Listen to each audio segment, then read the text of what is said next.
Buenas noches, les habla Carlos Fernando Chamorro, bienvenidos a esta semana.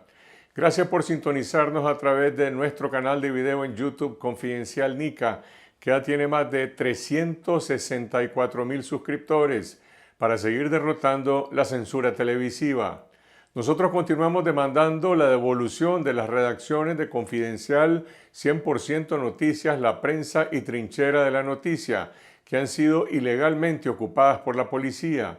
Exigimos la liberación incondicional de más de 180 presos políticos, la suspensión del régimen de tortura en la cárcel y la anulación de los juicios espurios para preservar las vidas de los reos de conciencia, su salud y sus derechos políticos, y que se suspenda el Estado policial para recuperar plenamente los derechos constitucionales y las libertades democráticas y despejar el camino hacia una reforma electoral sin Daniel Ortega ni Rosario Murillo, para celebrar nuevas elecciones libres e iniciar la transición democrática. El 6 de noviembre de este año está previsto que en Nicaragua se celebren elecciones municipales sin que se haya realizado alguna reforma o modificación en la ley electoral o en el Consejo Supremo Electoral, responsable de la farsa electoral y el fraude del 7 de noviembre de 2021. Para estas votaciones se mantiene la ilegalización de los partidos opositores y el Frente Sandinista, sin competencia política, aspira a formalizar el control político total de los 153 municipios del país.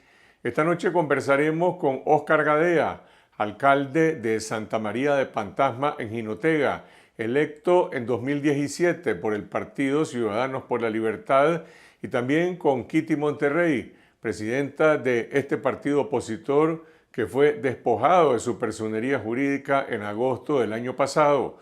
Les preguntamos cuál es su posición sobre estas elecciones municipales que ni siquiera han sido oficialmente convocadas por el Consejo Supremo Electoral. Le presentaremos una entrevista con el expresidente de Costa Rica, Luis Guillermo Solís, politólogo y director del Centro de Estudios Latinoamericanos de la Universidad Internacional de la Florida, sobre la decisión de los cancilleres centroamericanos de apoyar a un candidato de la dictadura de Daniel Ortega para que Nicaragua llene la vacante que se ha mantenido durante un año en la Secretaría General del SICA.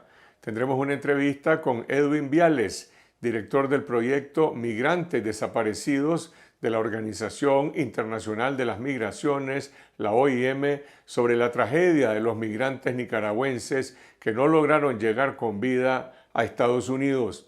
Y al final del programa, las noticias satíricas en la última Mirada News. Empezamos con el análisis de las noticias en nuestro informe semanal.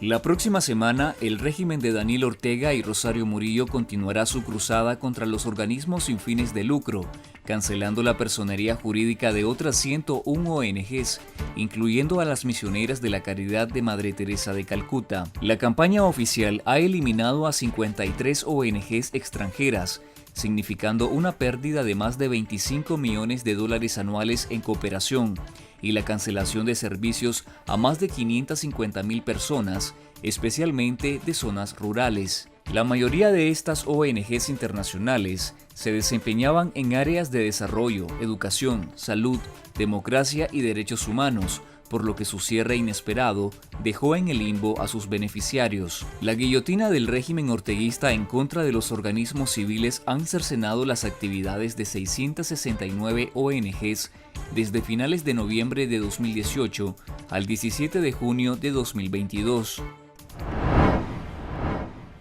El sacerdote Manuel Salvador García, párroco de la iglesia Jesús Nazareno en Andaime, fue condenado a 2 años de prisión por el juez local único de esa localidad, Jaime Aguilar, por el supuesto delito de amenaza en contra de 5 personas. El padre Manuel Salvador García se convierte en el primer religioso encarcelado por el régimen de Ortega, que incrementa su persecución contra la Iglesia Católica en Nicaragua. La Conferencia Episcopal de Nicaragua, el Vaticano ni la Diócesis de Granada se han pronunciado sobre el caso del religioso.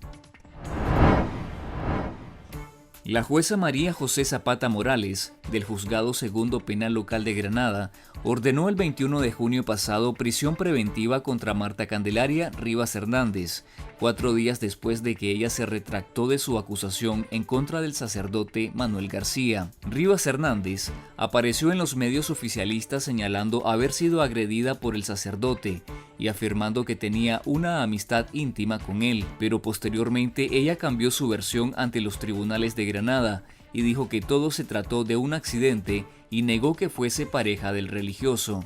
Ahora Hernández es acusada por falso testimonio por el Ministerio Público y podría enfrentar una pena de entre 3 a 5 años de cárcel. El Ministerio de Salud acumula media docena de edificios confiscados por el régimen de Daniel Ortega y Rosario Murillo a organizaciones no gubernamentales y medios de comunicación, que posteriormente fueron entregados a esa institución en un intento por legitimar estas confiscaciones, prohibidas por la Constitución Política de Nicaragua. La última confiscación se consumó contra unas oficinas que le pertenecían al movimiento de mujeres María Elena Cuadra, y que el 4 de mayo de 2022 fueron donadas a la Fundación Teletón Nicaragua. Después, el Ministerio de Gobernación, controlado por el régimen de Ortega, eliminara su personería jurídica. El Banco Mundial aprobó un nuevo préstamo de $116 millones destinados a la atención de la COVID-19 en Nicaragua. Sin embargo, el régimen de Daniel Ortega no cumple con los estándares mínimos de transparencia establecidos en estos acuerdos en los aspectos referidos a la realización de las pruebas COVID, datos de contagios, mortalidad y vacunación, además de promover actividades masivas durante las etapas más duras de la pandemia. Este es el segundo financiamiento que autoriza el organismo multilateral al gobierno de Daniel Ortega, después que en 2020 otorgara un desembolso de $20 millones tras establecer una serie de acuerdos condicionados a la transparencia en la ejecución de estos recursos. El nuevo financiamiento amplía el proyecto inicial de 2020 y será ejecutado a través de la Oficina de Naciones Unidas de Servicios para Proyectos, una condición establecida en la firma de estos desembolsos con el Banco Mundial. Los cancilleres centroamericanos respaldaron la candidatura del nicaragüense Werner Vargas como nuevo secretario general de la Secretaría General del Sistema de Integración Centroamericana SICA. El apoyo de Costa Rica a la nominación de Vargas, el cuarto candidato que presenta en un año la dictadura de Ortega y Murillo, fue criticado por los expresidentes costarricenses Laura Chinchilla y Luis Guillermo Solís. El consenso sobre la candidatura de Werner Vargas Torres fue alcanzado en un encuentro virtual de los cancilleres centroamericanos, y solo resta que sea aprobado por los presidentes agrupados en el SICA. El presidente del Consejo Superior de la empresa privada, César Zamora, afirmó en Noticias 12 la existencia de un mecanismo de diálogo entre las cámaras del sector privado y el gobierno de Nicaragua, en el que el Banco Centroamericano de Integración Económica funciona como facilitador. Sin embargo, las cámaras agrupadas en el COSEP refutaron las declaraciones de Zamora y explicaron que no existe ningún tipo de diálogo entre sus organizaciones y el gobierno de Daniel Ortega, sino únicamente gestiones ordinarias para tramitar permisos o licencias. Empresarios y presidentes de cámaras consultados por Confidencial cerraron filas al afirmar que antes de sentarse a hablar de temas políticos con el gobierno, deben darse la liberación de todos los presos políticos, entre los que hay directivos del COSEP. La eliminación del requisito de que los viajeros que entren a Nicaragua presenten un resultado negativo de pruebas para COVID-19 es insuficiente para incentivar el retorno de las aerolíneas estadounidenses, que salieron del país en marzo de 2020 como consecuencia de la pandemia. El régimen orteguista exige a las aerolíneas American, United y Spirit presentar el listado de los pasajeros 72 horas antes del vuelo y que éstas sean enviados en formato Excel, así como los resultados de una prueba PCR a los tripulantes no vacunados. La ausencia de las líneas aéreas estadounidenses le resta competitividad a Nicaragua, al punto que es más barato volar desde San José a Panamá o a ciudades norteamericanas como Miami que hacerlo desde Managua. El régimen de Daniel Ortega otorgó la nacionalidad nicaragüense de forma exprés, violando la ley, a dos exfuncionarios del expresidente hondureño Juan Orlando Hernández y sus respectivas familias. Los beneficiarios son Eval Díaz Lupián, exsecretario de la Presidencia, y el exsecretario privado Ricardo Cardona, ambos señalados de corrupción en su país tras la extradición a Estados Unidos del expresidente Hernández, procesado por narcotráfico. Los favores políticos otorgados por Ortega a los exfuncionarios de Hernández fueron cuestionados en Honduras por el vicecanciller, un diputado del Partido Libre, y la exrectora de la Universidad Nacional, que critican a Ortega por fomentar la impunidad. En Colombia, Gustavo Petro se convirtió en el primer presidente de izquierda que gobernará ese país dividido en dos mitades, con una agenda de cambios profundos. Antes de la campaña presidencial, Petro criticó fuertemente la represión y la falta de democracia en Nicaragua, y también dijo que promovería un diálogo bilateral para implementar el fallo de la Corte Internacional de Justicia de La Haya. Es mucho más cercana a la izquierda de Gabriel Boric que a la de AMLO.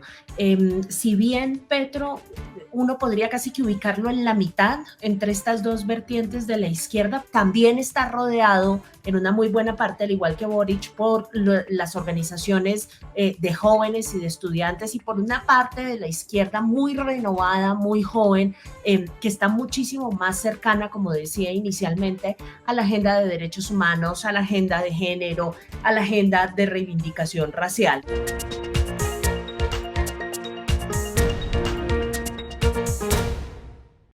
Queremos compartir con toda la audiencia de esta semana y Confidencial una buena noticia que quizás muchos de ustedes ya conocen. A partir del pasado viernes 24 de junio, hemos cambiado el dominio del sitio web de Confidencial, de confidencial.com.ni a confidencial.digital, como parte de la modernización de nuestro medio de comunicación multimedia. Este cambio se ha hecho de manera automática en todas nuestras plataformas, de manera que si estás usando el URL anterior o lo tenías guardado entre tus marcadores o sitios preferidos, inmediatamente serás redirigido a confidencial.digital. La migración al nuevo dominio confidencial.digital, ejecutada por nuestro equipo técnico, se ha realizado con éxito en las primeras 72 horas, pero si tuvieran algún inconveniente para navegar en nuestro sitio web, les agradeceríamos que nos informen escribiendo al correo soporte@confidencial.digital para brindarles una solución inmediata. El cambio de dominio no es la única actualización en la que estamos trabajando para llevarles más información oportuna, verificada y de calidad, y para seguir derrotando la censura y la desinformación a través de este medio digital al que ustedes acceden desde sus teléfonos celulares, computadoras y otros dispositivos.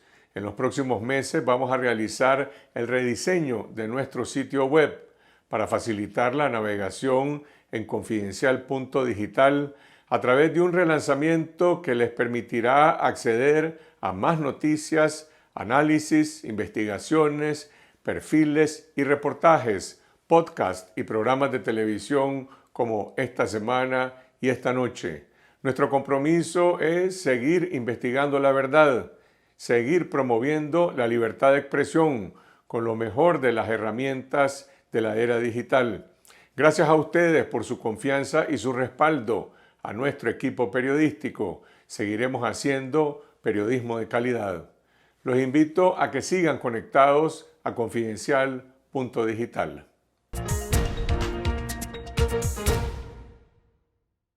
Y ahora vamos a la entrevista con Óscar Gadea Tinoco, alcalde liberal de Santa María de Pantasma en Jinotega. Gadea ha sido alcalde de este municipio en 3 ocasiones. En 2004 ganó con el Partido Liberal Constitucionalista PLC, en 2012 con el Partido Liberal Independiente PLI y en 2017 con Ciudadanos por la Libertad, C por L. Le preguntamos cuál es su posición y qué dicen los pobladores sobre las elecciones municipales del 6 de noviembre y esto fue lo que respondió.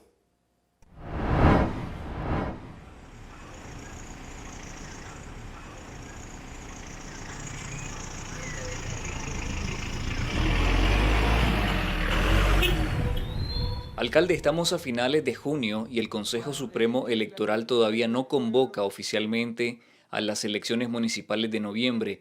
¿Cuál es su situación como alcalde de Santa María de Pantasma? La situación que nosotros tenemos como alcalde es más difícil que nunca. El problema que tenés es que, bueno, vos sabés que estamos sin partido político. Los partidos que supuestamente van a participar si hay elecciones son partidos, ¿verdad?, como le dice toda la población, no le digo yo, le decimos todos, partidos zancudos afines al gobierno. La situación de Santa María de Pantasma es algo bien peculiar, pues, porque y difícil para nosotros como alcaldes, porque es un municipio, creo que el único que nunca ha estado, ¿verdad?, en manos del Frente Sandinista. Este municipio siempre, desde que se fundó, en los 90, ha estado en manos de la democracia. El hecho de que aún no se haya convocado a las elecciones municipales, ¿cómo afecta el proceso? Algo difícil, pues, para los que van a participar. Nosotros no sabemos todavía si participar o no, porque, como te digo, no tenemos partido político, sino que, de hecho, pues, aquí va a participar el PLC, va a participar la ELN y algunos otros partidos, y no sabemos, ¿verdad?, la gente si va a apoyar o no va a apoyar. Entonces, yo creo que lo más saludable para el país es de que ningún partido, ¿verdad?, se prestara a esto, de que todos los partidos dijeran, bueno, aquí no tenemos condiciones para ir a elecciones por todo lo que se ha venido violentando a la ley electoral. Entonces, sería lo más lógico y lo más saludable por el bien de Nicaragua. Ante esta situación, ¿ha contemplado aspirar a un periodo más?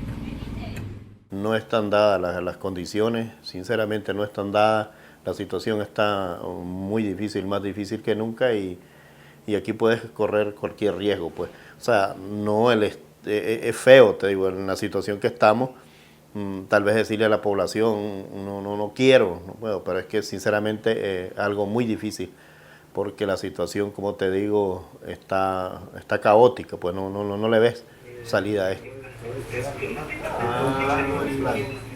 ¿Cómo evalúa el dilema de participar en las elecciones si no hay condiciones? Cuando Ciudadanos por la Libertad fue a la costa, yo critiqué.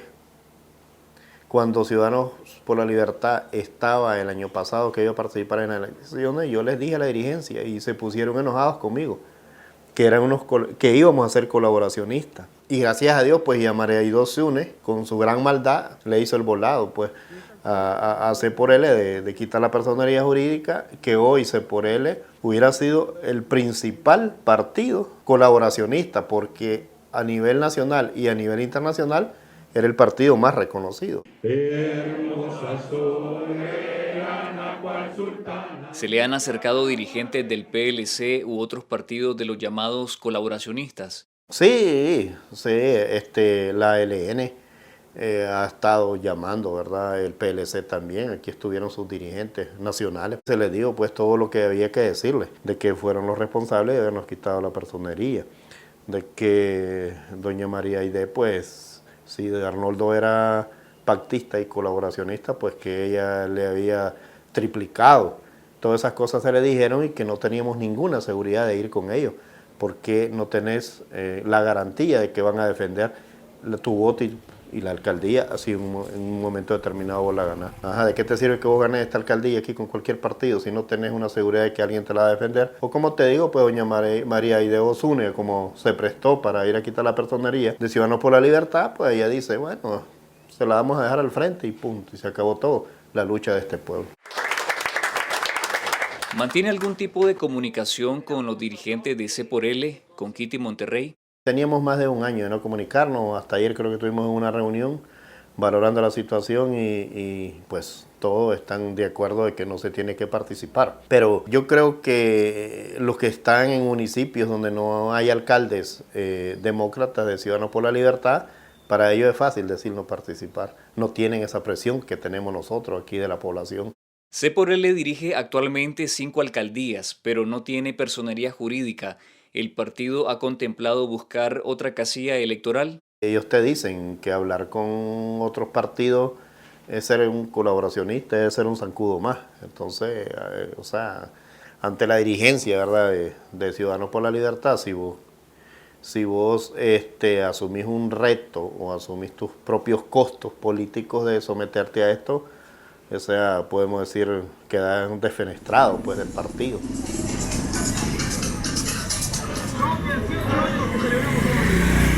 Hemos intentado hablar con los demás alcaldes de C por L, pero temen represalias. ¿De qué le tienen miedo al FSLN? Tienen sus razones, todo lo que se ha visto, ¿verdad? Toda la persona que aquí levanta la voz o está encarcelado, está en el exilio y muchos muertos. Ese es el temor de la gente que no habla. Usted tiene 3 periodos en la alcaldía de Santa María de Pantasma. ¿Cuándo fue más difícil ser alcalde? ¿Antes de 2018 o después de las protestas cívicas? Antes del 2018 nosotros teníamos no las transferencias que nos correspondían, ¿verdad?, como gobierno municipal, porque nosotros tal vez nos tenían que dar 50, 60 millones, pero siempre nos castigaban, pues, pero al final nos daban 32, 33 millones, incluyendo 28 de inversión y 6, 7 de gastos operativos, y con eso pues se miró el desarrollo, el cambio, ¿verdad?, de nuestro municipio. Pero a partir del 2018 pues hemos recibido 900.000 córdobas, 1 millón de córdobas, y sinceramente pues ha sido un castigo duro, difícil la situación que hemos atravesado. Se llevan al alcalde, abusivo, va a salir. Ah, eso querían, ve qué lindo habla. La policía o la guardia. En 2018 el régimen arrestó al alcalde del PLC de Molucucú, Apolonio Fargas, mientras en 2020 el FSLN se tomó a la fuerza la alcaldía de Huihuilí. ¿En algún momento pensó que podían hacer lo mismo con la alcaldía de Pantasma? Eso lo vivís pensando en cualquier momento, ¿verdad? Cualquier situación que se te puede dar. Vos vivís corriendo los riesgos minuto a minuto, segundo a segundo, día a día. Vos sabés que ellos tienen las armas, por medio de las armas se tomaron la alcaldía de Huihuilí y algunas cosas que tal vez no se dieron bien, ¿verdad?, en ese momento por la administración de la alcaldía, y eso dio las pautas. Ley de reforma y adición a la ley 331, ley electoral. Con la reforma electoral de mayo pasado, el régimen redujo el periodo de campaña a solo 20 días. ¿Es suficiente tiempo para hacer campaña? Aquí no están las condiciones para ir a elecciones. Todas las cosas están dadas, los dados están cargados para, como decimos nosotros, asignarse todas las alcaldías. La situación para estas elecciones es muy difícil.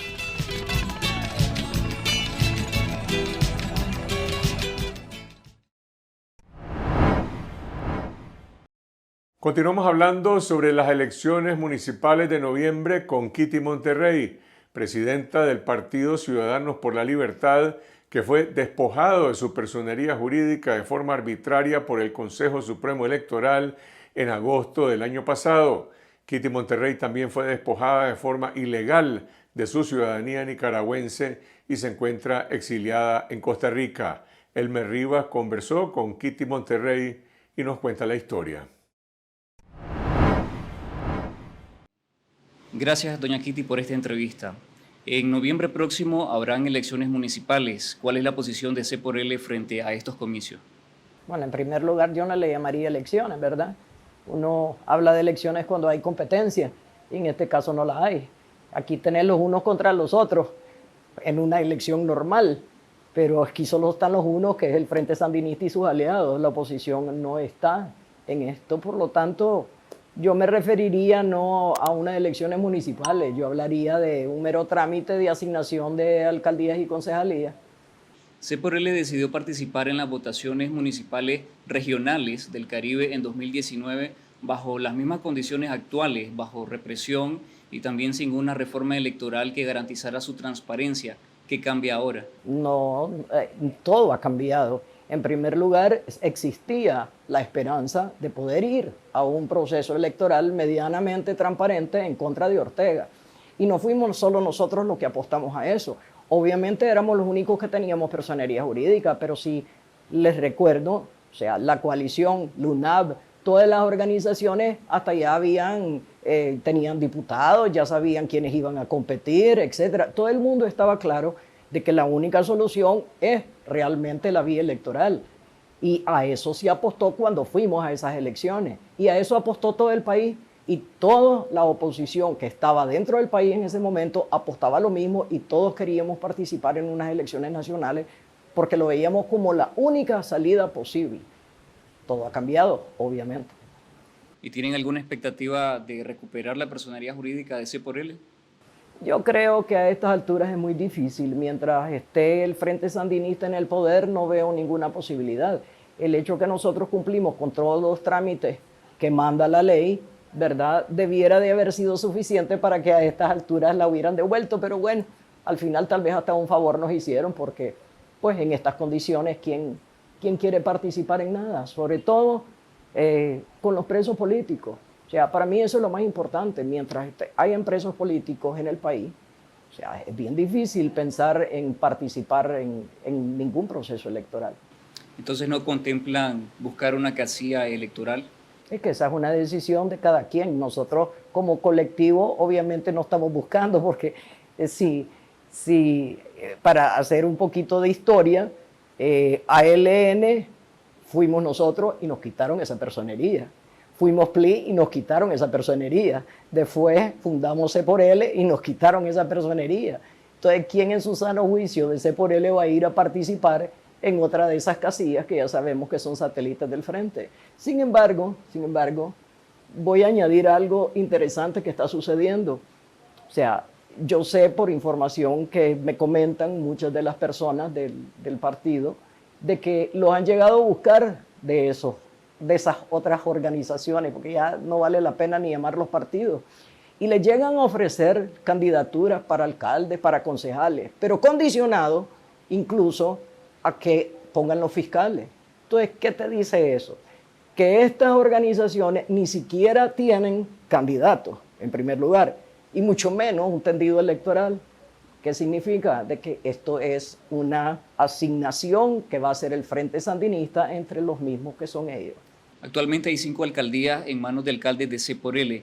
¿Existe una orientación, una directriz de parte de la dirigencia de C por L para los alcaldes y concejales sobre qué hacer frente a estos comicios? No, no existe ninguna orientación. Nosotros lo estamos dejando a la conciencia de cada quien. Este es un partido que se fundó en principios, en valores, y aquí cada quien de acuerdo a su conciencia. Lo que sí he visto yo es que nadie, o sea, tiene ningún interés en irse a una casilla, o sea, que le pertenece al Frente Sandinista. No lo veo sucediendo. Sin embargo, en todos lados hay de todo. Que si puede haber alguna persona que lo haga, sí, claro, a título personal lo podrán hacer, ¿verdad? Pero obviamente el que va en otra casilla deja de ser de esta organización por voluntad propia, pero eso no es una decisión de un colectivo, eso es, como te decía, eso es a nivel de la conciencia de cada quien. ¿Y usted o la dirigencia de C por L ha hablado con los alcaldes, con los concejales? ¿Hay una posición en común sobre participar o no participar? ¿Ellos están de acuerdo en poder ir en una casilla electoral que les ofrezca, en este caso ALN y PLC, como se lo ha ofrecido? Yo lo que he escuchado de la mayoría es que no tienen interés en ninguna participación que no haya sido o que no pudiera ser en nuestra propia casilla, que ya no la tenemos y por lo tanto interés que yo haya visto no hay. Desde que Ortega volvió al poder en 2007, se ha adjudicado entre señalamientos de fraude más alcaldías en cada elección municipal. En 2017, solo 18 quedaron en manos de partidos liberales. ¿Esta vez se va a quedar con todas el FSLN? Yo eso pienso, pero si en el 2017 igual hubieron fraudes y nosotros los denunciamos, e incluso varias de las alcaldías que nosotros habíamos ganado con toda la documentación y las pruebas y que la OEA respaldó en el informe que hizo de esas alcaldías, o sea, no es que las perdimos, es que obviamente se las repartieron porque no quisieron cumplir con realmente con los votos que se habían obtenido. En esta yo lo que veo es simplemente terminar de apropiarse de todo el país. Faltan cerca de 5 meses para estos comicios municipales y el Consejo Supremo Electoral todavía no ha convocado oficialmente. La última reforma electoral establece un periodo de 20 días de campaña. ¿Eso es tiempo suficiente? Es que no se trata de reforma, se trata de una serie, yo ya lo veo aquí como decisiones que se sacan de la manga simplemente para ahorrarse recursos.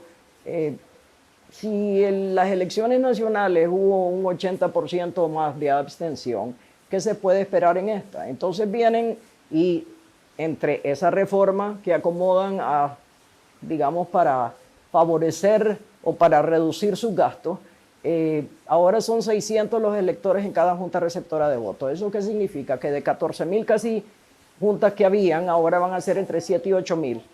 Eso te reduce los gastos, te reduce el número de fiscales, que obviamente no solamente los pone al frente para su partido, sino que se los tiene que poner a los zancudos que no tienen tendido electoral. Entonces, esos 20 días es más que suficiente si no hay movilización, no hay libertad de asociación, no hay oposición. Entonces, en 20 días simplemente es cumplir con el trámite de publicar los candidatos en la Gaceta y después decirle a cada quien por quién van a votar. O sea, van a convocar, calculo yo, de acuerdo a esa reforma a la que te referí, que tal vez estarán convocando 3 meses antes, que estamos hablando de agosto, ¿verdad? Es que no es necesario. Cuando no tenés realmente una verdadera elección, ¿para qué tener una campaña larga? No es necesario. Y si esto se trata de un circo electoral, ¿qué propone la oposición que no va a participar de ellas? Es que es bien difícil hacer propuestas cuando la oposición está dentro del país y está silenciada, ¿verdad? Yo creo de que, de nuevo, yo no pretendo desde aquí ni desde ningún foro dar ningún tipo de instrucción.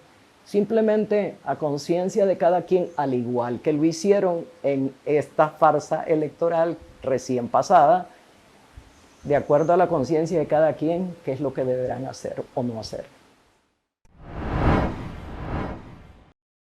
Continuamos con el expresidente de Costa Rica, Luis Guillermo Solís, y la próxima elección del secretario general del SICA. Hola, soy Tiffany Roberts, periodista nicaragüense de la cadena Univisión. Quiero invitarlos a suscribirse al canal de YouTube de Confidencial y así estar conectados con la verdad. El jueves pasado, la Cancillería de Costa Rica anunció el respaldo de su gobierno a Werner Vargas, el cuarto candidato nominado en un año por la dictadura de Daniel Ortega para ocupar la Secretaría General del Sistema de Integración Centroamericana, con la adhesión de Costa Rica a la posición del resto de Centroamérica. Se estaría generando un consenso para que los presidentes de Centroamérica elijan al representante del régimen de Ortega en la Secretaría General del SICA, a pesar de que varios de estos mismos gobiernos no le han otorgado legitimidad democrática a las votaciones del 7 de noviembre y por tanto a ese gobierno, y demandan la liberación de los presos políticos en Nicaragua.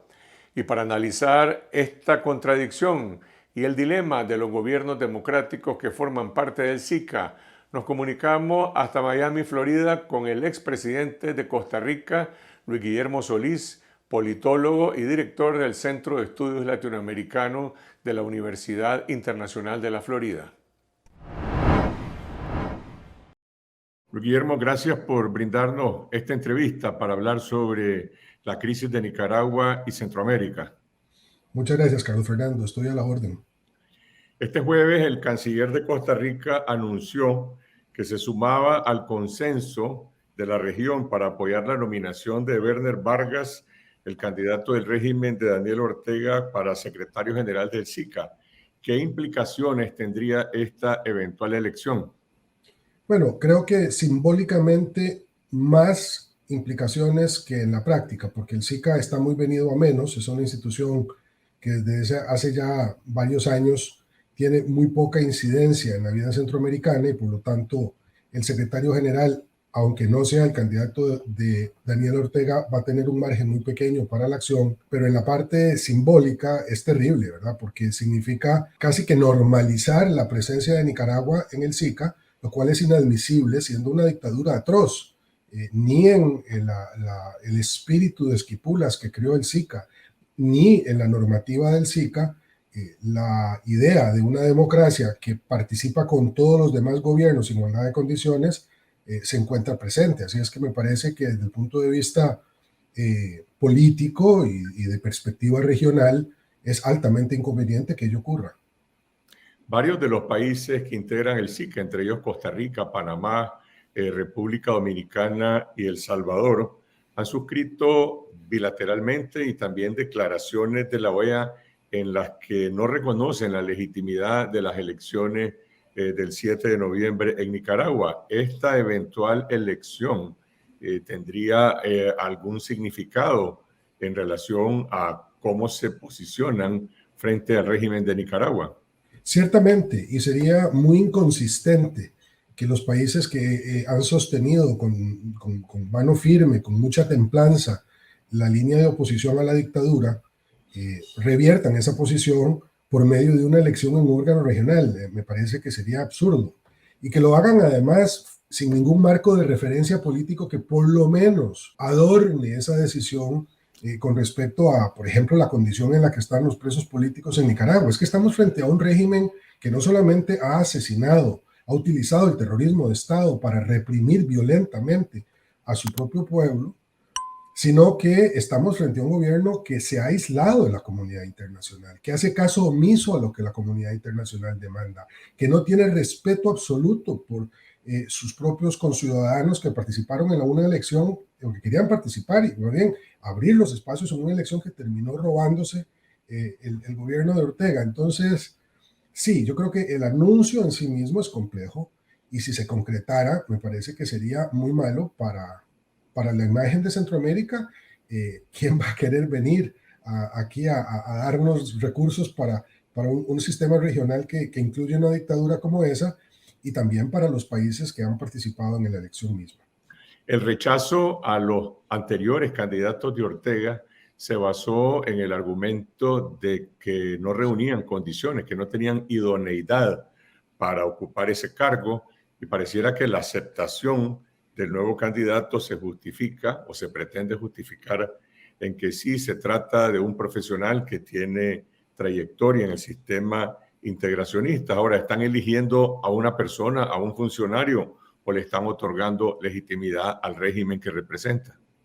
Sí, es que yo creo que si se coloca, Carlos Fernando, la discusión en la persona y no se mira con una óptica mayor lo que esa persona representa y lo que el gobierno, los gobiernos centroamericanos desean para el SICA, la cosa se complica mucho. Nosotros sabemos que los funcionarios o los simpatizantes funcionarios del régimen de Ortega van a hacerle caso a ese régimen.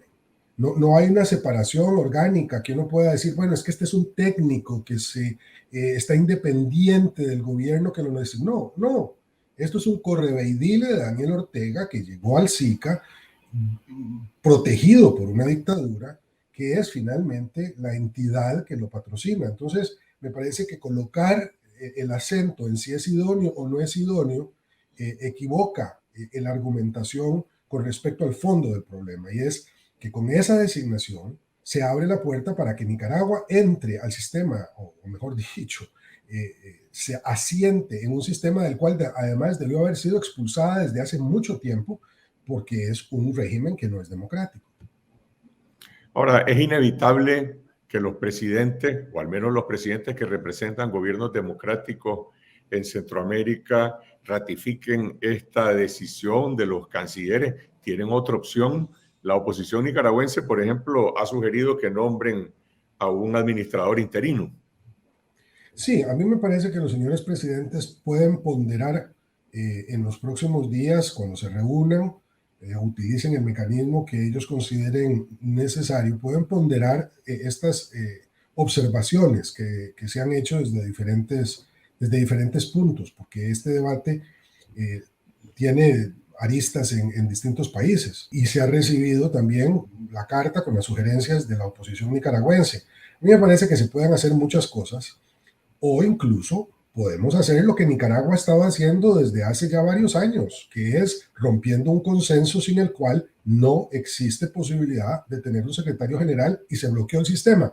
Lo cual, otra vez, a mí me duele mucho porque es una instancia promueve de proyectos o podría promover proyectos de desarrollo regional, pero tampoco se cae el mundo. Aquí hay que poner en la balanza también los derechos humanos y se tiene que poner en la balanza la vida de las personas que están indebidamente encarceladas y cuyos derechos no solamente están siendo soliviantados, sino que físicamente están siendo torturados. Entonces, ahí yo creo que los señores presidentes pueden tener un menú amplio para actuar en los próximos días o semanas. Ahora, irónicamente, en esta última década, el régimen de Ortega se ha convertido en el refugio de exfuncionarios de El Salvador, Honduras y Guatemala, señalados por corrupción, a los que les ha otorgado la nacionalidad de forma express. Y ahora algunos de estos gobiernos que señalan al régimen de Ortega de promover la impunidad estarían otorgándole legitimidad con esta elección. Sí, todo se vuelve muy, muy confuso. Y lo peor de todo es que se ve muy feo. Es decir, en un mundo en donde estamos viendo una arremetida autoritaria, el que Centroamérica, que era una región que había logrado establecer un plan de paz que mal que bien iba funcionando con democracias que dispares, cada una con sus propias condiciones, iban evolucionando, Nicaragua incluida, con problemas como todos nuestros países, de gobernabilidad o de transparencia en la función pública, se está sumando a esta discusión. Estamos quedando democracias muy pocas dispuestas a dar la pelea, y yo creo que hay que dar la pelea, y la pelea por la democracia tienen que darle a las democracias abrazadas unas de las otras. Esta discusión parecería también tener resonancia en la manera en cómo se posicionan los organismos regionales y multilaterales. Por ejemplo, el Banco Centroamericano de Integración Económica ha sido un pilar fundamental del financiamiento del régimen de Ortega, pero ahora también el Banco Mundial le está otorgando al gobierno un préstamo de $116 millones destinado a la atención de la pandemia COVID, a pesar de que Nicaragua no ha reunido los más mínimos requisitos de transparencia en materia de información sobre contagios, pruebas, mortalidad, vacunación y otros aspectos de la COVID-19. Así es. Yo a veces no entiendo, Carlos Fernando, por qué nos cuesta tanto a las democracias ser contundentes con relación a las condiciones mínimas que se le deben de prestar a un gobierno para que éste sea parte de la comunidad internacional con condiciones, digamos, de aceptabilidad. Como historiador, a mí me perturba mucho el hecho de ver cómo estos regímenes, si son capaces de resistir, poco a poco logran establecerse y consolidarse gracias al apoyo de los organismos multilaterales y financieros internacionales, incluidos los regionales. El BESIA es el caso más claro, en donde además de darle recursos a Nicaragua para los temas de seguridad pública, que sabemos cómo han terminado, una represión terrible, le han dado posibilidades a Nicaragua de usar eso como letra de cambio para negociaciones con otros países que han llevado a situaciones como las que tenemos hoy, ¿verdad? Y la argumentación siempre es que hay que normalizar, es que no se puede permanecer así siempre aislados, que hay que ser pragmáticos, pero la carga de la prueba se la pone siempre la democracia y no a la dictadura, que es lo que corresponde. Ahora, hay 3 países de la región, bueno, Costa Rica, tu país, junto con Panamá y República Dominicana, que incluso han promovido una alianza para promover el desarrollo y la democracia. Y por el otro lado, bueno, hay otros gobiernos que tienen otro tipo de tendencia. Ahora pareciera que todos están coincidiendo en otorgarle esa normalización al régimen de Ortega a través del SICA. Hay un vacío de liderazgo democrático en los gobiernos de República Dominicana, Costa Rica, Panamá. Efectivamente la hay, y son 3 gobiernos que tienen mucha fuerza, porque son los países con mayor desarrollo relativo de la zona. Yo creo que todavía hay margen para que los señores presidentes de estos 3 países valoren, justiprecien la importancia de no darle al régimen de Ortega oxígeno político, nombrando a su representante como secretario general del SICA. Todavía tengo esperanzas de que prevalezca una perspectiva amplia de lo que esto significa para Centroamérica, el daño que se le puede hacer, especialmente porque la cooperación internacional desde Estados Unidos, desde Europa, que son las principales fuentes de cooperación para Centroamérica, también están muy críticos con respecto al régimen de Ortega, y desde ese punto de vista creo que ese conjunto de países, ese llamado Triángulo Sur, que no es ni triángulo ni sureño porque incluye a la República Dominicana, podrían aportar mucho más de lo que están haciendo hoy. Eso es lo que dice el expresidente de Costa Rica, Luis Guillermo Solís. Continuamos con los migrantes nicaragüenses desaparecidos. Migrantes nicaragüenses de ayer. En el país de Nicaragua no hay nada que hacer, entonces buscamos Costa Rica a ir a coger café. Y de hoy. Realmente uno viene a trabajar, a buscar trabajo por necesidad, pues allá. Nicaragüenses desplazados por la crisis. Me vi obligada a movilizarme hacia este país. Sus historias. Estar en la Antártida ha sido una experiencia bastante satisfactoria, y más visitar la Antártida como investigador es muy especial. Sus logros. La campeona que soy ahorita no es porque me fue fácil. Sus retos. Teníamos clases donde nuestros maestros eran americanos que no sabían hablar ni un poquito de español, y era frustrante. Sus aportes. Somos nosotras las mujeres migrantes hablando sobre historias de mujeres migrantes. El espacio que retrata y destaca a la migración nicaragüense. Esto es Nicas Migrantes, de Confidencial. Y ahora vamos a hablar de la tragedia de los migrantes nicaragüenses desaparecidos. Alejandra Padilla conversó con Edwin Viales, director del proyecto Migrantes Desaparecidos de la Organización Internacional de las Migraciones, OIM, y nos cuenta la historia. Muchas gracias, Edwin, por esta entrevista. De enero de 2014 a julio de 2021, el proyecto Migrantes Desaparecidos ha registrado 6.321 casos de migrantes desaparecidos y fallecidos en la región de la América, de los cuales 3.800 casos se registraron en el cruce fronterizo entre México y Estados Unidos. ¿Se conocen las circunstancias en las que fallecieron o desaparecieron estas personas? Podemos destacar que muchos de estos fallecimientos están asociados a condiciones ambientales extremas, como lo puede ser la deshidratación, la hipotermia, condiciones como la falta de albergue, acceso a comida, agua o adecuados, o condiciones que entrañan múltiples formas de violencia. También está siempre presente los accidentes de vehículos y las muertes vinculadas al transporte peligroso. También el factor del aguamiento o las causas mixtas o desconocidas son un importante factor circunstancial dentro de estos fallecimientos y desapariciones de personas migrantes nicaragüenses. ¿Cuántos casos de migrantes nicaragüenses fallecidos o desaparecidos han registrado en los últimos años en las Américas? Desde el 1 de enero del año 2019 al 21 de junio del año 2022, en Centroamérica, Norteamérica y el Caribe hemos registrado el fallecimiento y la desaparición de 44 personas migrantes originarias de Nicaragua, de las cuales 30 corresponden a hombres, 10 a mujeres y 4 a niños, niñas y adolescentes.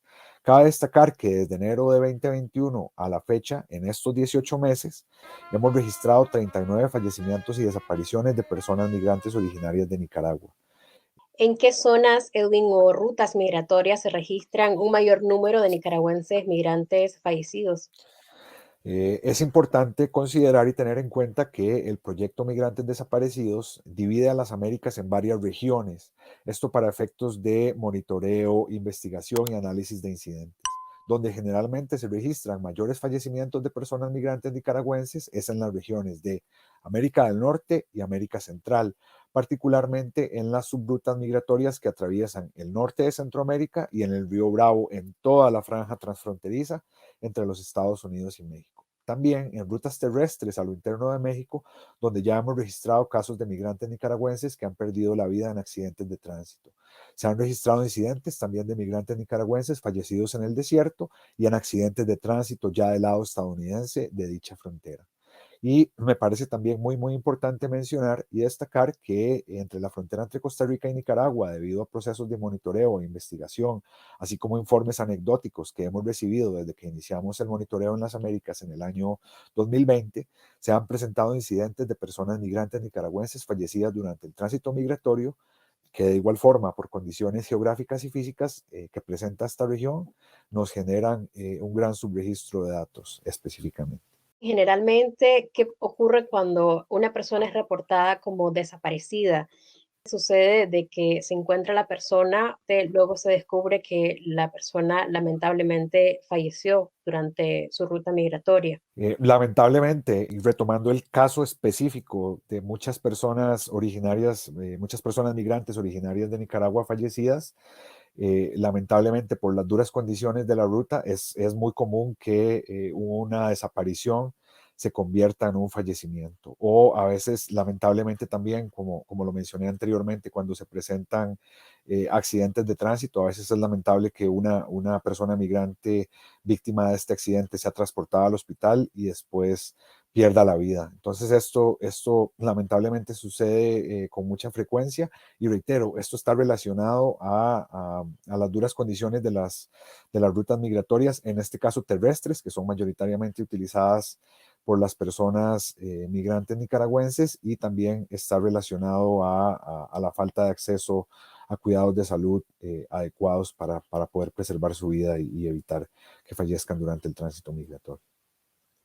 ¿Cómo impacta a los familiares el fallecimiento o la desaparición de un familiar en estas circunstancias? Es una excelente pregunta, y desde el inicio del proyecto en el año 2014 es un tema que constantemente estamos posicionando en la agenda pública y en la agenda política.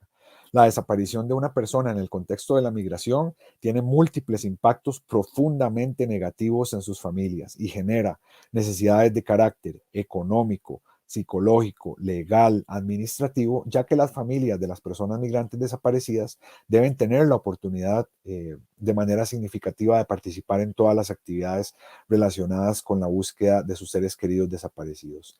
Debido a que apenas existen procesos oficiales de búsqueda de personas migrantes desaparecidas, y los que existen no son del todo efectivos o accesibles, el acompañamiento que ofrecen organizaciones de la sociedad civil a familias durante su proceso de búsqueda se vuelve indispensable. ¿Existen leyes, protocolos o mecanismos, además de los que ya mencionabas, que velen por la protección de los derechos de las personas migrantes en las Américas, y qué tan efectivos son los estados para implementarlas?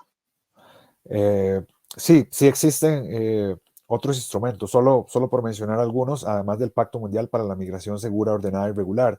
Tenemos la Convención de Ginebra de 1951 sobre el Estatuto de los Refugiados y los 4 convenios de Ginebra de 1949 sobre Derecho Internacional Humanitario, la Declaración Universal de los Derechos Humanos, el Protocolo contra el Tráfico Ilícito de Migrantes por Tierra, Mar y Aire, que viene a complementar la Convención de Naciones Unidas contra la Delincuencia Organizada Transnacional, la Convención Interamericana contra el Racismo, la Discriminación Racial y Formas Conexas de Intolerancia, así como el Protocolo Facultativo de la Convención sobre la Eliminación de todas las formas de discriminación contra la mujer, los estándares interamericanos de movilidad humana de la Corte Interamericana de Derechos Humanos, la Convención Internacional sobre la Protección de Trabajadores Migrantes y sus familias, y el Protocolo de Actuación para Migrantes de la Corte Suprema de México. Y respecto a su efectividad, es importante recordar que todos estos instrumentos jurídicos y otros que aplican en las Américas para la protección de los derechos de las personas migrantes no son letra muerta, pero la limitante que presentan es que, al no ser letra muerta,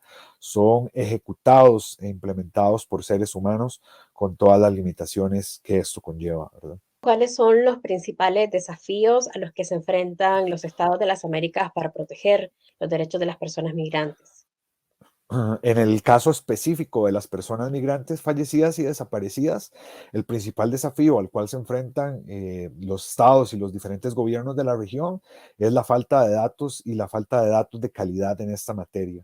Si estos estuvieran disponibles, se pueden diseñar y fortalecer políticas públicas migratorias para abordar esta situación. Quizá un poco para relacionarlo con la pregunta anterior, este fortalecimiento y diseño de políticas públicas puede armonizarse con los importantes instrumentos vistos anteriormente. Y de manera general, el auge de los discursos de odio, la xenofobia, la discriminación, son desafíos omnipresentes para todos los estados y para todos los gobiernos de nuestra región.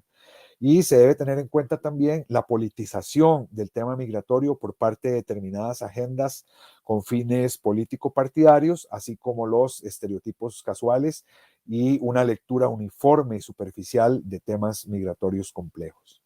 Muy pocas veces, Edwin, se aborda el tema de los derechos de las personas migrantes, incluyendo a las personas que migran de manera irregular.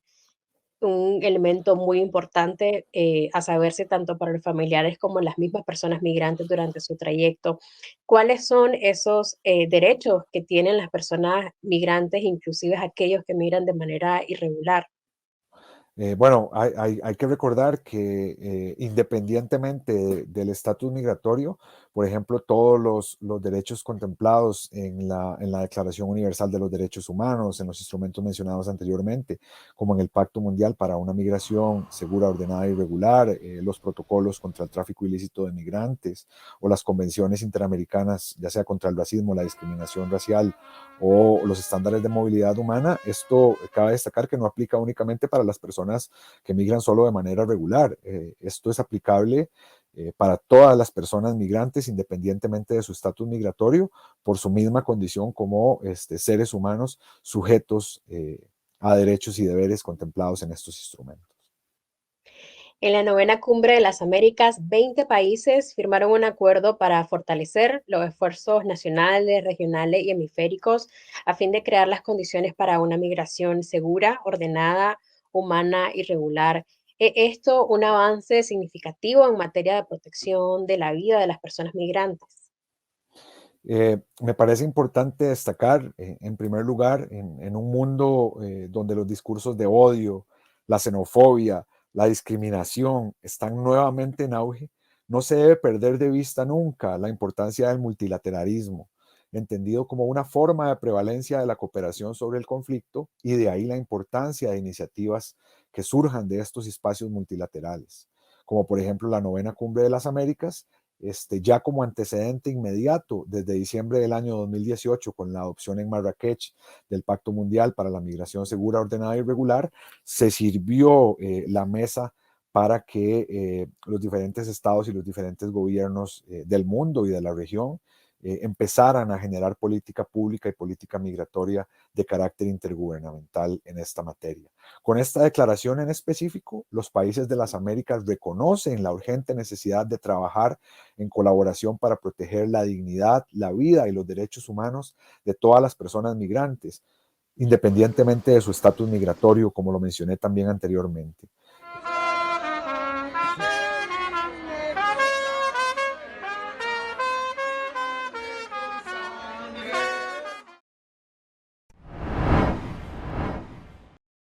Y ahora vamos a las noticias satíricas que no alcanzaron en el informe semanal en la última Mirada News.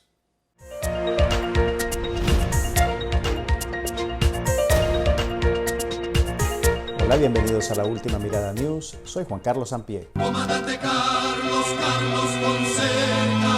Carlos Fonseca, el padre de la revolución sandinista, hubiera cumplido 83 años y al padrastro le tocó celebrar el cumple.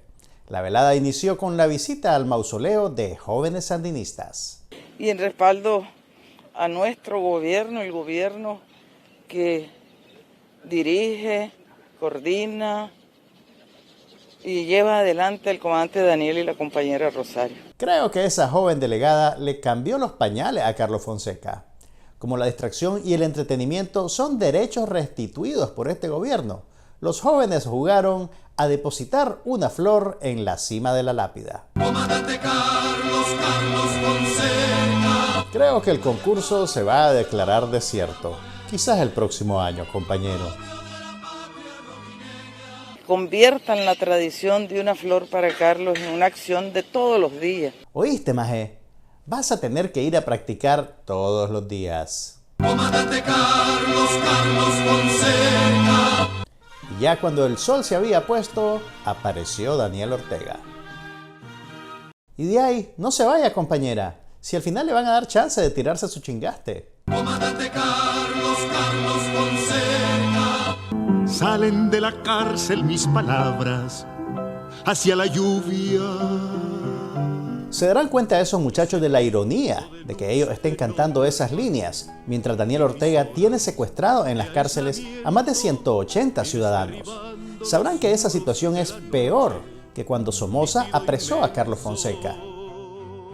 Comandante Carlos Fonseca. Este es el karaoke más deprimente del mundo.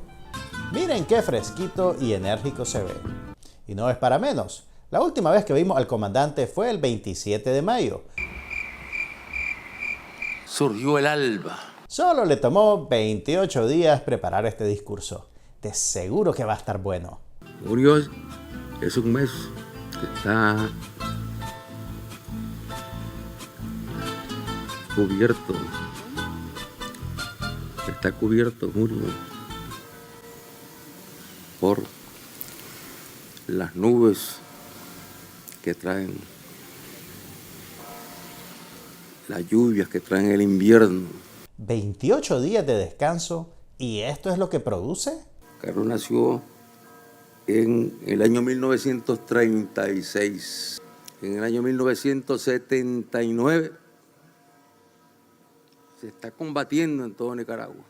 Camilo Zapata falleció el 23 de junio. Durante poco más de 20 minutos, Ortega se la pasó enumerando efemérides. Y en el punto culminante de su discurso... Hoy, Día del Padre. ¿Quién más que el más grande padre que ha tenido la humanidad? Que tenemos todos. Cristo. Ese es el Padre. Padre nuestro que estás en los cielos. Por estar invocando al Padre Celestial, casi le pega a la madre de la dictadura. Mejor mantenga su distancia, compañera. Y estamos viviendo un momento realmente extraordinario, fantástico, mágico, divino. Y después de ese alocado sermón pseudocristiano, ¿cantan el himno de la Internacional? Arriba los pobres del mundo, en pie los esclavos sin pan. Las contradicciones dan vértigo, pero el show no ha terminado. Al sonar de la marimba se desborda Monimbó. ¿Qué tiene que ver el solar de Monimbó con Carlos Fonseca? De plano que es cuestión de tiempo para que nos obliguen a verlo haciendo karaoke. Zapateando, zapateando, zapatea y nada más.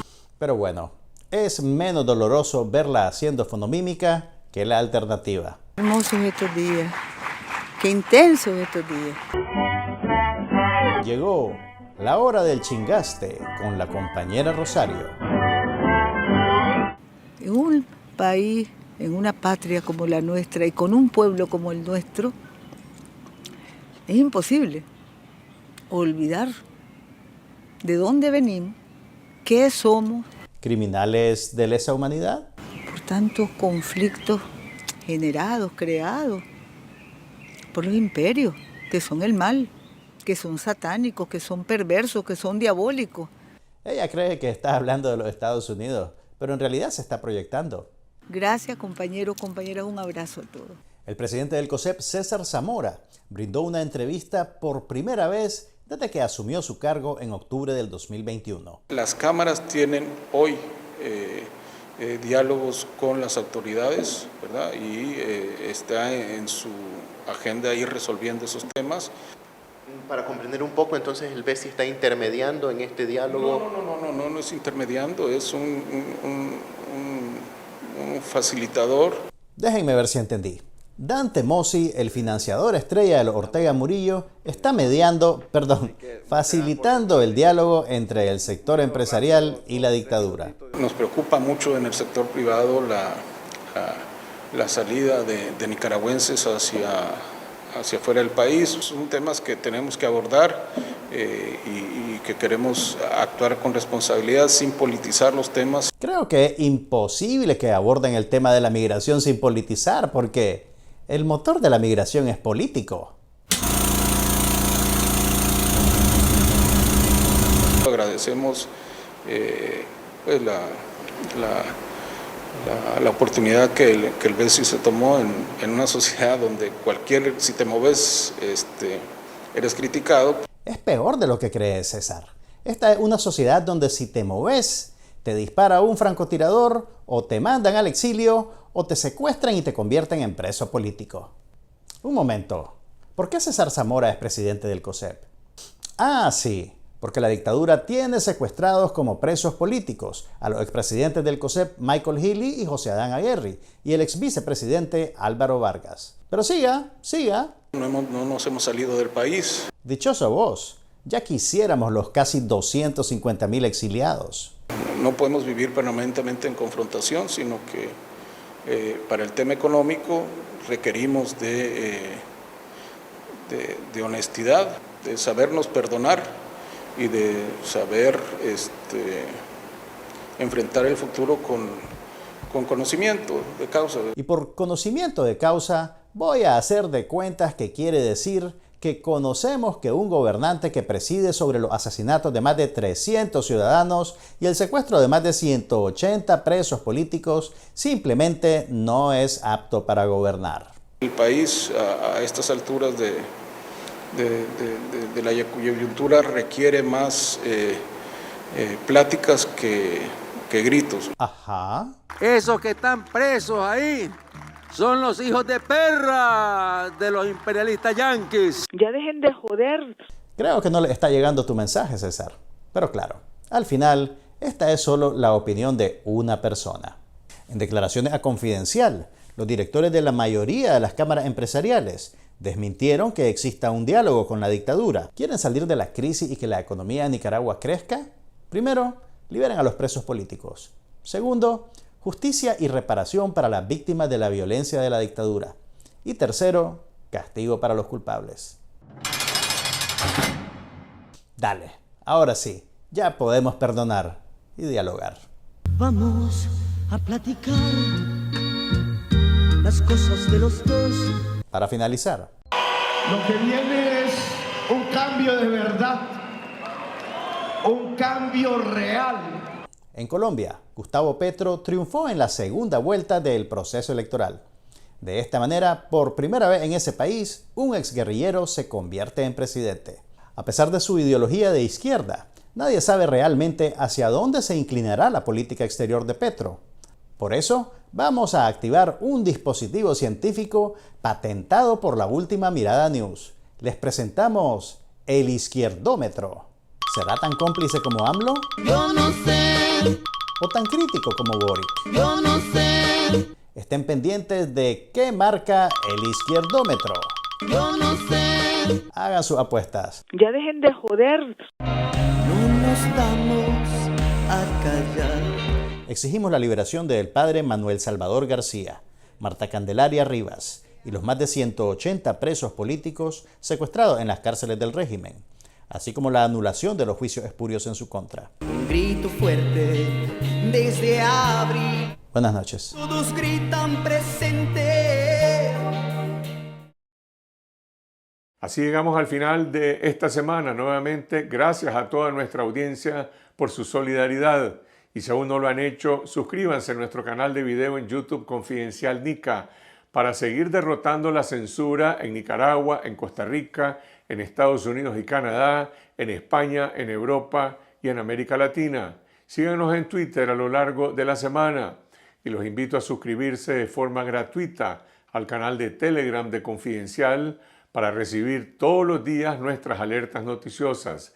Regresamos el próximo miércoles en Esta Noche con Cindy Regidor, siempre a las 8 de la noche. Buenas noches.